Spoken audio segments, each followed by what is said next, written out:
The boardroom went silent when Maria stood up. 6 board members. 2 investors. All eyes on the young woman in the navy blazer who'd been introduced as an administrative assistant. Jonathan Chen, CEO of Elite Cleaning Services, sat at the head of the mahogany table, his face draining of color as recognition finally dawned.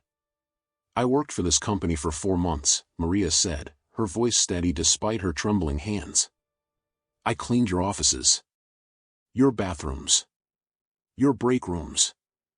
I scrubbed floors on my hands and knees until 2 in the morning." She paused, meeting Jonathan's eyes. "I was never paid a single dollar." The man beside her, the supposed investor in the tailored suit, wasn't who he'd claimed to be. And what happened in the next 10 minutes would destroy a carefully constructed empire built on stolen wages and broken promises. But this story doesn't start in a boardroom. It starts 3 weeks earlier, in a parking lot, with a biker who'd seen this kind of predator before. Marksman had been riding for 16 years, but he still remembered what it felt like to be powerless. The memory lived in his hands, the calluses from construction work that had earned him nothing. The memory lived in his gut, the sick feeling of watching a boss drive away in a new truck bought with wages that should have been Marksman's. That was before the club. Before he'd found brothers who taught him that power wasn't just about muscle or motorcycles. It was about standing up when someone couldn't stand up alone. He'd stopped at Elite Cleaning Services that Tuesday afternoon for a reason that had nothing to do with cleaning. The clubhouse needed an estimate for janitorial services after a particularly messy charity event. Marksman had volunteered to handle it, figuring it'd be quick. Park the bike, get a quote, head home. He was halfway across the parking lot when he heard the shouting. "I don't care what you think you're owed." A man's voice, sharp with contempt. "You're lucky I even let you work here." Marksman stopped, his boots crunching on gravel. Near the building's side entrance, a man in an expensive suit stood over a young woman in a faded cleaning uniform. She couldn't have been more than 25, her dark hair pulled back in a ponytail, her shoulders squared despite the way the man loomed over her. "I worked 63 hours last week," the woman said, her voice shaking but defiant. "You promised payment every 2 weeks. It's been 4 months, Mr. Chen." The man, Chen, laughed. It was the kind of laugh that made Marksman's jaw tighten. "You think you can threaten me? You think anyone's going to believe someone like you over someone like me?" Chen pulled out his phone, waving it in her face. "I know your situation, Maria. No papers, no references, running from something you won't talk about. You want to make trouble? I'll make one phone call and you'll be explaining to authorities why you're working under a fake name." Maria flinched, but she didn't back down. "I'm not asking for charity. I'm asking for what I earned." "You earn nothing." Chen's voice dropped to something uglier. "You're a runaway living in a dump apartment, and you're desperate. I gave you a chance when no one else would. This is the thanks I get?" He threw an envelope at her feet. It landed in a puddle. "There's $200. Consider it a gift. Now get out of my sight before I decide you're more trouble than you're worth." Chen turned and walked toward a gleaming Mercedes. He didn't look back as Maria knelt to retrieve the soggy envelope, her hands shaking. Marksman waited until Chen's car disappeared around the corner. Then he approached slowly, keeping his distance so he wouldn't spook her. "You all right?" Maria's head snapped up. Her eyes were red-rimmed but dry. She'd learned not to waste tears on men like Chen. When she saw Marksman's leather cut, the Hell's Angels patch on his back, she went very still. "I'm fine," she said, standing quickly. "I don't want trouble." "Neither do I." Marksman kept his voice gentle. "But I just watched that man treat you like you're less than human. That didn't look fine." Maria studied him for a long moment. Marksman knew what she was seeing, 6'2", tattooed arms, the kind of man who'd spent years learning how to look intimidating. But he also knew what he hoped she'd see, the fact that he'd stopped, that he'd waited until Chen was gone, that he was keeping his distance and his voice calm. "He owes me $8,000, Maria said finally. 4 months of work. 60-hour weeks. cleaning offices and warehouses in places so filthy I had to throw my clothes away after every shift. She laughed bitterly. And he just gave me $200 like he's doing me a favor. What's stopping you from reporting him? Everything. Maria's voice cracked. I left home with nothing. No degree, no work history he can verify, no references. I was desperate when he hired me. He knew that. He's been using it against me ever since. She pulled out her phone, her hands steadier now. But I'm not stupid. And I'm not helpless. She turned the screen toward Marksman. He saw a video, shaky footage of Chen screaming at someone off camera, threatening to dump them on the street where they belong if they complained again. Another video showed a warehouse with exposed wiring and chemical spills. Photos of timesheets with Maria's hours marked clearly, none of them reflected in any payment records. I documented everything, Maria said. Every shift, every promise, every threat. I just don't know what to do with it. Who's going to believe me over him? Marksman looked at the young woman in front of him, scared but not broken, angry but not defeated. He saw himself at 23, holding worthless pay stubs from a contractor who'd disappeared with 6 months of his wages. He remembered how powerless he'd felt. How alone. What if you didn't have to do it alone? Marksman said. If you've ever felt powerless against someone who had all the leverage, you understand what Maria was facing. This story gets darker before it gets better, but I promise you, it's worth staying to the end. Hit that subscribe button and turn on notifications because what happens next is why my community knows that real justice doesn't come from hoping the system works. It comes from people who refuse to let predators win. The clubhouse smelled like coffee and motor oil when Marksman brought Maria in that evening. She hesitated at the door, her eyes taking in the patches, the bikes, the men who'd stopped mid-conversation to look at her. It's all right, Marksman said quietly. These are my brothers. And if they're anything like me, they hate wage thieves as much as they hate child abusers. A man with gray in his beard and president on his patch stood up from the main table. This the situation you texted about? Yeah, Reaper. This is Maria. Maria, this is our club president. Reaper pulled out a chair. Sit. Tell me what happened. Maria sat. And for the first time in 4 months, she told the whole story to people who believed her. She'd left home at 22, running from a father whose love language was control and criticism. Not the kind of abuse that left bruises, the kind that made her believe she was worthless, that she'd never amount to anything, that she should be grateful anyone tolerated her existence. She'd arrived in the city with $800 in a duffel bag. Found a room in a boarding house that rented by the week. Started looking for work. Jonathan Chen had seemed like an answer to prayer. He interviewed me personally, Maria said. Told me elite cleaning services believed in second chances. Said he'd started with nothing too, worked his way up, and now he wanted to help people like me. She laughed bitterly. He made it sound noble. Like he was doing charity work.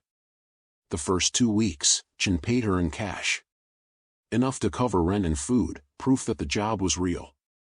Then the excuses started. Payroll issues. Bank problems. Cash flow. Always next week, always a promise. Maria's voice hardened. But the work never stopped. 60, 70 hours a week. Night shifts cleaning corporate offices. Weekend shifts in warehouses. He'd text me at midnight telling me there was an emergency cleanup and I needed to be there in an hour. And if you said no? Reaper asked. He'd remind me how easily I could be replaced. How lucky I was. How no one else would hire someone with my background. Maria pulled up her phone. But he got sloppy. Started saying things in front of other workers. Started texting threats instead of just saying them. She showed them the evidence. Videos of Chen berating workers. Photos of unsafe conditions, exposed electrical wires, chemical storage violations, lack of basic safety equipment. Text messages where Chen explicitly acknowledged hours worked but promised payment when cash flow improves. One of the club members, a man named Tiny who was anything but, leaned forward. He's done this before. Has to be. This is too calculated. Already on it, said another brother, his laptop open. Jonathan Chen, 42. CEO and founder of Elite Cleaning Services. 8-year-old company, contracts with major corporations downtown. He scrolled. And look at this, he's on the board of Riverside Women's Shelter. Donated 20 grand last year. Got a Community Champion award from the mayor. The room went quiet. He donates to a women's shelter, Marksman said slowly, while he's exploiting a young woman who had nowhere else to go. Maria's laugh was harsh. He gives speeches. I looked him up. There's a video of him at a business ethics conference talking about corporate responsibility and lifting up the vulnerable. He uses his charity work as advertising. Reaper stood up, his expression grim. All right. Here's what we're going to do. We're going to find every worker he's screwed over. We're going to document everything. And we're going to make sure that when this man falls, he falls hard enough that he can't climb back up. He looked at Maria. You good with that? Maria met his eyes. I'm good with that. Over the next 2 weeks, Marksman became an expert on elite cleaning services. He talked to 3 other former employees, all with similar stories. All too scared to come forward. All convinced that Chen's lawyers and reputation would destroy them if they tried. He researched Chen's business model. The company targeted vulnerable workers, immigrants, people with records, people fleeing bad situations. People who couldn't easily fight back. Chen paid just enough to keep them desperate, never enough to let them leave. And Chen's charity work? A perfect shield. Who would believe that a man who donated to homeless shelters and women's organizations was systematically exploiting the exact people those organizations served? It's genius in the worst way, Marksman told Maria over coffee one evening. They'd fallen into a routine, daily check-ins, planning sessions, him making sure she was eating and sleeping while building the case. He's built a reputation that makes him bulletproof. So how do we break through? Maria asked. Marksman had been thinking about that. Chen's weakness wasn't legal, he had lawyers. It wasn't public opinion, he controlled his narrative through charity PR. His weakness was his ego. He's expanding, Marksman said, showing Maria the business filings he'd found. Looking for investors. Wants to grow Elite Cleaning Services into a regional operation. So that means board meetings. Investor presentations. A chance to prove his company is worth backing. Marksman smiled. What if we gave him an investor he couldn't resist? The plan took 3 days to build. Marksman would pose as a representative from Riverside Capital Group, a fictional investment firm interested in ethical businesses with strong community ties. The club's tech guy built a website, created email accounts, even set up a fake office phone line that forwarded to a burner. Maria would come as his administrative assistant, invisible in the corporate world, exactly how Chen already saw her. He won't recognize you, Marksman said as they prepared. You were the help. People like him don't actually look at the help. And if he does? Then we adapt. But Maria, Marksman caught her eyes. You don't have to do this. You can stay outside.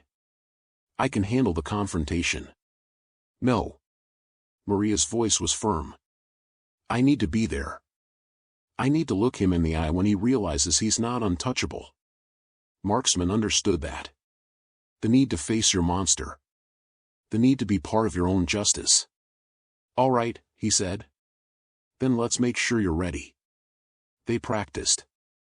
Marksman taught her how to sit in corporate spaces, how to be invisible until the moment she needed to be seen.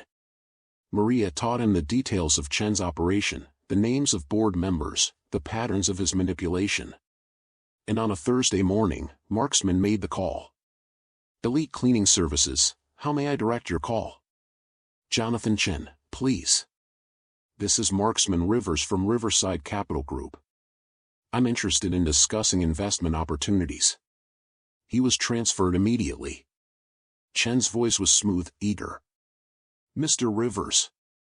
I've heard excellent things about Riverside Capital. What can I do for you?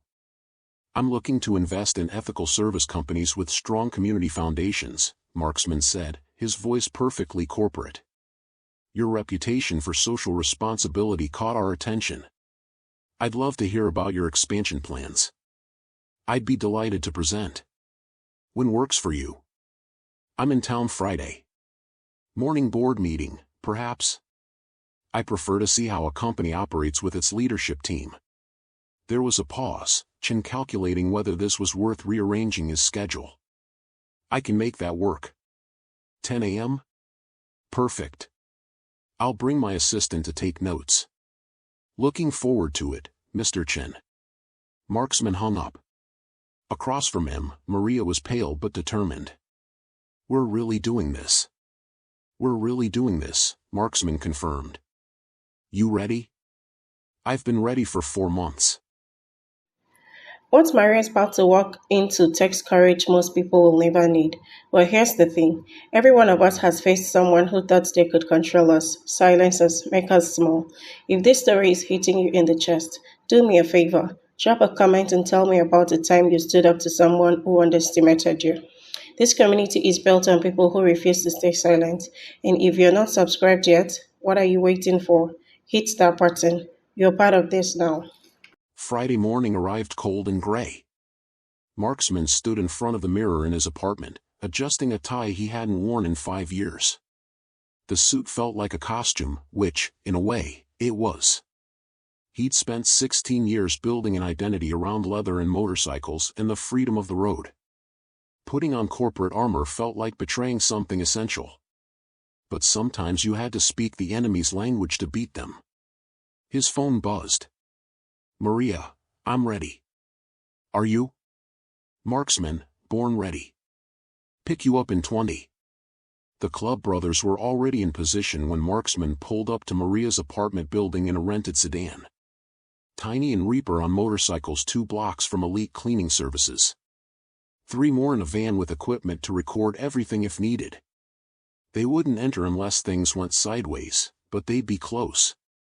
Maria came down the stairs in a navy blazer and slacks, her hair pulled back, minimal makeup. She looked professional, competent, and absolutely terrified. Breathe, Marksman said as she got in the car. You've got this. What if he recognizes me? Then we adapt. But Maria, look at me. He waited until she met his eyes. You've already survived the worst thing he could do to you. You survived 4 months of exploitation and threats and manipulation, and you're still standing. This? He gestured at the corporate building in the distance. This is you taking your power back. Maria nodded, her breathing steadying. Okay. Let's go. Elite Cleaning Services occupied the 3rd floor of a glass and steel building downtown. The lobby was all polished marble and abstract art, built on stolen wages, Marksman thought grimly. The receptionist smiled as they approached. Mr. Rivers? Mr. Chen is expecting you. Conference room B. They followed her down a hallway lined with awards and photos. Jonathan Chen shaking hands with the mayor. Jonathan Chen at a ribbon cutting for the women's shelter. Jonathan Chen accepting his Best Employer nomination certificate. Every image was a lie. The conference room was exactly what Marksman expected, mahogany table, leather chairs, windows overlooking the city. 6 board members were already seated. 2 other potential investors. And at the head of the table, Jonathan Chen in a perfectly tailored suit, his smile practiced and empty. Mr. Rivers. Welcome. Chen stood, extending a hand. His eyes barely flicked to Maria. And your assistant? Maria Rodriguez, Marksman said smoothly. She'll be taking notes. Chen's hand was already moving away, his attention already dismissing her. Maria sat in the corner, her tablet open, invisible. Perfect. Gentlemen, let's begin, Chen said, clicking to his first slide. Elite Cleaning Services has experienced 40% growth over the past 3 years. Marksman let Chen talk. Watched him perform. The man was good, polished presentation, impressive numbers, testimonials from satisfied corporate clients. He talked about his commitment to providing opportunities for underserved populations and his innovative approach to worker development. It was masterful. And it was all built on exploitation. 20 minutes in, Marksman started asking questions. Your worker retention rate is impressive. How do you maintain such loyalty? Chen smiled. We treat our people like family. Many of our workers have been with us for years. A lie. Marksman had the turnover data. Chen burned through workers every few months when they finally demanded payment. And your worker satisfaction metrics? Excellent. We conduct regular surveys. Another lie. What about labor disputes? How do you handle those? Chen's smile tightened slightly. We very rarely have disputes. Our payment structure is transparent and our workers know they can come to us with concerns. Marksman glanced at Maria. She was gripping her tablet so hard her knuckles were white. But her face was calm. That's interesting, Marksman said. Because I prefer to hear directly from employees when I'm considering an investment. It gives me a sense of company culture that numbers can't capture. He turned. Maria, you've been very quiet. Would you mind sharing your experience working in the service industry? Every head in the room turned toward her. Chen's face went blank. Then recognition flickered, a woman he'd screamed at in a parking lot, a worker he'd threatened, a problem he thought he'd silenced. Mr. Rivers, I don't think, Chen started. I worked for Elite Cleaning Services for 4 months, Maria said, her voice clear and steady. She stood, setting down her tablet. I was hired in August. Promised $15 an hour, paid bi-weekly. I worked an average of 63 hours per week. The board members were leaning forward now. I was paid exactly twice. $200 cash, each time. For 4 months of work, I received $400 total. This is inappropriate, Chen's voice was rising. Mr. Chen promised the rest was coming. Every week, he promised. And every week, when I asked, he threatened me. Maria's hands were shaking, but her voice didn't waver. He told me I was lucky to have a job. That no one else would hire someone like me. That if I complained, he'd make sure I regretted it. She pulled out her phone, connecting it to the conference room display. I have documentation. The first video filled the screen. Jonathan Chen, in the warehouse Maria had shown Marksman weeks ago, screaming at a worker. You think you can threaten me? You're nothing. You want your money? Get a lawyer. Oh wait, you can't afford one, can you? The room was dead silent. Maria played another video. Photos of safety violations. Text messages, Chen's number clearly visible, acknowledging hours worked but always promising payment next week. I kept records, Maria said. Every shift. Every hour. Every promise. And I wasn't the only one. She displayed a spreadsheet. 7 names. 7 workers. Thousands of dollars in stolen wages each. One of the board members stood up, her face pale. Jonathan, what is this? Chen had recovered his composure, but his smile was gone. This is corporate sabotage. This woman is clearly disgruntled. I'm not disgruntled, Maria cut him off. I'm unpaid. There's a difference. Chen turned on Marksman. Who are you really? Because I'm starting to doubt Riverside Capital exists. Marksman stood slowly. When he spoke, his voice had lost its corporate polish. You're right. I don't represent an investment firm. I represent something better. I represent people who are tired of watching predators like you hide behind charity work and good PR while you exploit the vulnerable. He pulled off his tie. My name is Marksman. And 16 years ago, I was exactly where Maria is now. I worked construction for a boss who promised me payment for 6 months and then disappeared. I couldn't do anything about it. I was young, desperate, alone. I didn't have documentation. I didn't have leverage. He met Chen's eyes. But Maria has something I didn't have. She has me. And she has proof. And she has the courage to stand in front of your board and tell them exactly who you are. The boardroom erupted. Board members talking over each other. One of the investors already on his phone. Chen trying to regain control, his voice rising. This is slander. I'll sue. Sue her for what? The board member who'd stood earlier, a woman in her 60s with steel gray hair, cut him off. Jonathan, I've been on this board for 4 years. You told us your workers were happy. You told us you were providing opportunities. You told us your charity work reflected your company values. She pointed at the screen, still showing Maria's evidence. Were you lying then, or are you lying now? Chen's face was red. These are isolated incidents, misunderstandings. 7 workers isn't isolated, another board member said. And these text messages have your number on them. This will destroy us. No, the gray-haired woman said. This will destroy you. The company might survive if we act quickly. But you? She looked at him with something like disgust. You're done. Chen turned to Marksman, his voice dropping to a hiss. You have no idea what you've started. I have lawyers. I have connections. I'll bury both of you. Try it, Marksman said calmly. But while you're making threats, understand something, I'm not some scared worker you can intimidate. I'm someone who's spent 16 years learning that real power isn't about money or connections or reputation.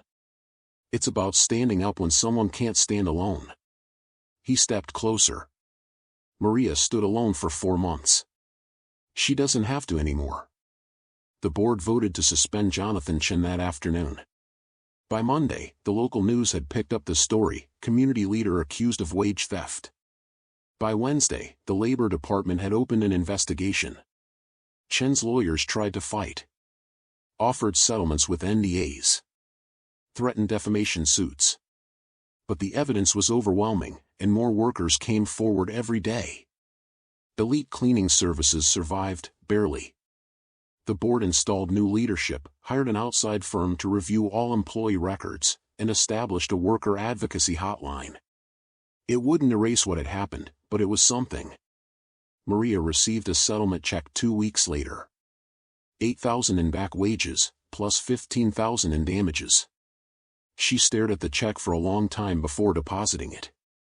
It feels strange, she told Marksman over coffee. They'd maintained their routine even after the confrontation. 4 months I fought for this. And now that I have it, I don't know what to feel. You feel whatever you need to feel, Marksman said. There's no wrong answer. Maria was quiet for a moment. I keep thinking about the other workers. The ones who were too scared to come forward. What happens to them? Some of them got settlements too. Some of them are still deciding whether they're ready to fight. Marksman leaned back. You can't save everyone, Maria. But you can be an example of what's possible. Is that what you are? An example? Marksman considered that. I'm a reminder. I remind people that just because someone has power doesn't mean they're untouchable. And I remind people that you don't have to fight alone. Maria smiled, a real smile, the first Marksman had seen. Thank you. For seeing me when I was invisible. You were never invisible. You just needed someone to stand beside you so people would look. 3 months later, Maria enrolled in community college. Business management, with a focus on labor rights. She'd found an apartment in a better neighborhood, reconnected with a cousin she'd lost touch with, started building a life that was hers. She texted Marksman occasionally. Updates on classes. Photos of her new apartment. Thanks that she didn't need to say but said anyway. And one evening, Marksman got a call from a number he didn't recognize. Hello? Are you the biker who helped that woman with the cleaning company? The voice was young, scared, female. Marksman sat up straighter. Yeah. That's me. I saw the news story. I'm in a similar situation. My boss hasn't paid me in 2 months, and he's threatening me, and I don't know what to do. Marksman grabbed a pen. Tell me everything. Start from the beginning. As she talked, Marksman made notes. Patterns emerging. Another predator thinking vulnerability meant powerlessness. Another worker who'd been taught to accept scraps and be grateful. Another fight worth having. When the call ended, Marksman walked into the clubhouse. Reaper looked up from his coffee. We got another one? Yeah. Landscaping company this time. Same playbook, targets immigrants, withholds wages, threatens deportation. Reaper nodded. Gather the information. We'll handle it. Because that's what they did. Not because they were heroes. Not because they were looking for glory. But because they'd learned a simple truth that people like Jonathan Chen never understood. The scariest thing in the world isn't a biker in a leather cut. It's a person who's been powerless learning they don't have to be anymore. And people willing to stand beside them when they fight back. There's a lesson in Maria's story that goes deeper than justice or revenge. We live in a world that teaches vulnerable people to accept their vulnerability. To be grateful for scraps. To stay quiet when they're exploited because speaking up might make things worse. Predators rely on that silence. They build empires on it. Jonathan Chen didn't just steal wages. He stole dignity. He looked at Maria and saw someone who couldn't fight back, and he used that against her. What he didn't count on was that powerlessness is a lie we tell ourselves, and sometimes all it takes is one person willing to stand beside you to prove it. If you're in Maria's position, if someone is exploiting you, threatening you, making you feel small, understand this: documentation is power. Keep records. Save messages. Document everything. And find your people. Find your marksman. Because the system doesn't always protect the vulnerable, but communities can. And if you're someone who sees exploitation happening, don't walk away. Don't assume someone else will help. Be the person who stands beside the ones who can't stand alone. That's where real change happens, not in legislation or corporate policy, but in the moment someone decides that silence costs more than speaking up. Chen's charity work couldn't save him because charity without justice is just public relations. Real compassion means ensuring people are paid for their work, treated with dignity, and protected from exploitation, not throwing them crumbs while building empires on their backs. If you made it this far, you're the kind of person who cares about justice that actually means something. You're the kind of person who understands that the world doesn't change because we hope it will. It changes because people refuse to let predators win. This channel exists because of you, because you believe that stories matter, that standing up matters, that sometimes the people society fears, the bikers, the outsiders, the ones who don't play by corporate rules, are the ones who protect the vulnerable when no one else will. So here's what I'm asking. Subscribe if you haven't yet. Hit that notification bell and share this story with someone who needs to hear it. Because somewhere out there, someone is being exploited by a boss who thinks they're untouchable, and they need to know they are not alone. Drop a comment and tell me, have you ever stood up to someone who underestimated you? Or have you been the person who stood beside someone when they couldn't fight alone? Your story might be exactly what someone else needs to hear today. To everyone who watched to the end, thank you. Not just for your time, but for being part of a community that refuses to look away when someone else is being hurt. You're the reason these stories matter. Keep fighting, keep standing up, and remember, you're never as powerless as someone wants you to believe. I see you in the next one.